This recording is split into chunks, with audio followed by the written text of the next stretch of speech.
welcome back to While You Were Cleaning. Today I have 4 different Valentine DIYs to share with you using products from Dollar Tree. I am super excited to share all of these DIYs with you, and I hope that you enjoyed today's video. If you do, please hit that like button, please comment and subscribe, and we'll go ahead and get started. For my first project, I'm going to use this 5x7 frame, and what you're going to have to do is take everything out of the inside of that frame so you're left with just the frame, and I'm going to spray paint this with this Rust-Oleum white spray paint. If you like the gold color, you could keep it gold. I really wanted it to be white, and I couldn't find any 5x7 white frames in my Dollar Tree, so I went ahead and put on 2 coats of spray paint on this frame, and then since it's so cold outside right now, I had to bring it inside and let it dry for a little while first before moving on to the next steps. Next, I'm going to use this cardboard piece from the inside of the frame, and I'm going to set it on top of a piece of white cardstock and trace the edge of it so that I can cut down this white cardstock to be the same size as the inside of the frame. Now I'm going to start putting my frame back together, starting off with that white cardstock piece and then the cardboard piece.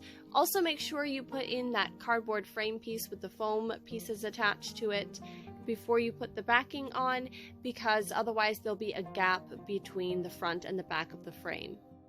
I'm going to be using these red and pink table scatter pieces to finish off this project, but first off, before I can add them to my frame, I need to measure where exactly I want them to go. So for the first step, I found the center point on my frame. Lining up my ruler with that center dot on the frame, I added a dot every inch going down the center of my frame. Next, I turned the frame, and lining up my ruler with the dots that I just added, I again added more dots every inch going across the frame, working my way back up to the top of the frame. This is a little bit hard to explain, but hopefully by seeing it you're able to understand what I was doing. I ended up with 35 dots all 1 inch apart. I am going to be using mostly the red hearts for this project, and you're just going to add dots of hot glue on top of those marker dots that you added to the paper. Just try to keep the hot glue right in a nice round dot shape because you can see it a little bit through these plastic hearts. And to finish up this project, I'm going to add a few last red hearts. I'm also leaving 1 space empty to add 1 of the pink hearts. And you've probably seen some printables or some other projects similar to this before. I know that there was a decor sign in Target that was similar to this, and that's a little bit where I got this idea from. But I remember seeing these plastic hearts before and thinking how well they would work for a project like this. And I really love the way that this turned out. And as you can see here, I'm just adding the 1 last pink heart to that empty spot. And here is how that project turned out. With the frame, you can use the stand on the back of it to set this up on a shelf, or there's also a hook on the back if you would like to hang it on the wall. Next, I'm going to use some of these Valentine patterned bandanas to make some Valentine themed pillows.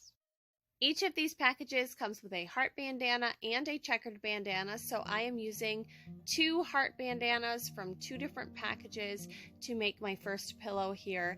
And what you're going to do is put the 2 right sides or the finished sides of the patterned bandana together so that you are working on the inside of the pillow, and then I'm using my sewing machine to sew around the edge of this.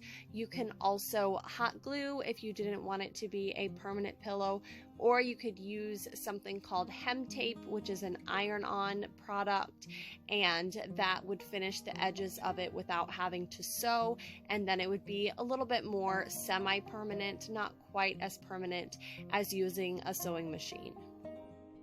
I also followed these same steps and made a pillow out of the 2 checkered bandanas as well. Once you get to the last side of your pillow with sewing, just make sure you sew down and then leave a gap there so that you can inside out your pillow. And it just needs to be maybe a 3 or 4 inch gap in order to do that. And then you can inside out your pillow and then work on the inside of the pillow then and push out all the corners and make sure it's nice and flat. Next, you can add some stuffing. I have regular stuffing that I bought from a craft store. You could also use the inside of some other pillows or reuse any scrap fabric or anything that you might have. And lastly, all you need to do is sew closed that opening on the pillow and your pillow is all finished. The finished width on these pillows are about 16 to 18 inches across. Here are both of the pillows that I put together. Dollar Tree also had some other bandanas if you'd like to do some other patterns as well. For the next project, I'm going to use some of these roses in this dusty pink color. Dollar Tree has some really great colors for roses out in the stores right now. I used 4 of these, and then I also picked up one of these heart-shaped wreath forms. I know that these were a little bit hard to find. I got the very last ones in my store. First off, you're going to go through and push all of the green up underneath the roses on your stems, and then go ahead and cut them off from the stems. I ended up deciding that I wanted my stems a little bit closer, so I went back and I cut them off a little bit shorter right below where that greenery leaf is on there, and then I just used my hot glue gun to start adding these onto the wreath form. And this is pretty simple to do because you're really just following the shape of the wreath form and gluing on these flowers to it and just working with the shape that you have. And you can also just add flowers to this little outside section of the wreath form, and then you can turn it and add flowers again to the inside section. So you're just doing 2 rows of these roses. I went ahead and I added all of the roses up both sides of my wreath form first, and then I finished off with the roses on the top. And these roses, if you get these certain roses from Dollar Tree, they are really full and kind of larger than most flowers that Dollar Tree has, so they fill up this wreath form a lot better than some of the smaller flowers might do. So if you get a different type of flower, you may need to buy more flowers, because I had just enough flowers in order to finish this wreath. Once you're done gluing down all of your flowers, you can take a look at your wreath from the front and see if there's any of the wire wreath form showing, and then you can glue down any petals to that wire to cover it up. I really love the way that this wreath looks. It is on my front door right now, and I really love this dusty pink color and the finished wreath. And for my last project, we are going to use these wood stems. I know that these are another product that might be hard to find. It took me a while to find them in my stores, but you can use wood pieces from your yard or dowel pieces as well.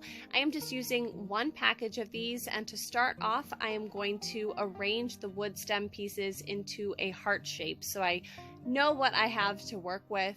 And then once I have that general heart shape worked out, I'm going to start gluing these wood pieces together, starting from the center of my heart and working outwards. I rearranged the pieces a little bit as I went, seeing how they best fit together. This only took me 1 package. Like I said, you could add in some other pieces as well to make this heart a bigger shape if you wanted to. You could also use some white or pink or red paint and paint the ends of these wood pieces or dip them in the paint if you wanted your finished heart to have some color to it. I really do like the way that the natural wood color looks on this heart though. You may need to add some extra hot glue down any of the gaps in the heart to help hold the pieces together a little bit better. As you can see, I mainly used the larger pieces from the package of stems that I had. I used those towards the center of the heart and then used the smaller ones on the outside edges. It was just a little bit easier to get that heart shape that way. I didn't like the way this little bottom piece looked. It wasn't quite pointy enough to be the bottom of the heart, so I replaced it with the larger piece that I had. And here is how that wood stem heart looks all finished. You could also add some twine to the back of this so that you could hang it on the wall as well.